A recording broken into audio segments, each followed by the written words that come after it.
மக்களவைத் தேர்தல் தோல்வி குறித்து சேலம் ஓமலூரில் உள்ள அதிமுக அலுவலகத்தில் பொதுச் செயலாளர் எடப்பாடி பழனிசாமி இன்று ஆலோசனை நடத்துகிறார். அண்மையில் நடந்து முடிந்த மக்களவைத் தேர்தலில் தமிழ்நாட்டில் அதிமுக ஒரு தொகுதிகளில் கூட வெற்றி பெறவில்லை. மேலும் ஒரு சில தொகுதிகளில் அதிமுக 3வது இடத்திற்கு தள்ளப்பட்டது.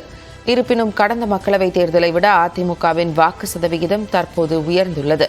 இந்த நிலையில் சேலம் மாவட்டம் ஓமலூரில் உள்ள அதிமுக புறநகர் மாவட்ட அலுவலகத்தில் எடப்பாடி பழனிசாமி தலைமையில் இன்று காலை 10 மணிக்கு கட்சி நிர்வாகிகளின் ஆலோசனை கூட்டம் நடக்கிறது.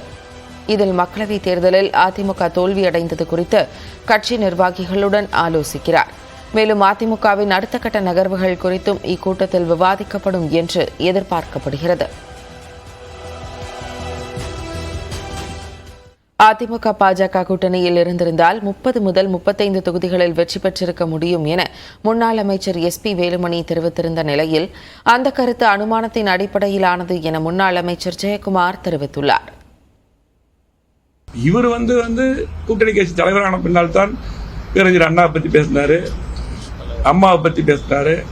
இப்படி எல்லா தலைவரை பத்தி, எங்களுடைய பொதுச் செயலர் எடப்பாடியாரை பத்தி, இந்த கூட்டணி சரியில்லாம அந்த கூட்டணி விலகி வர்றதுக்கு அண்ணாமலை தான் காரணம்.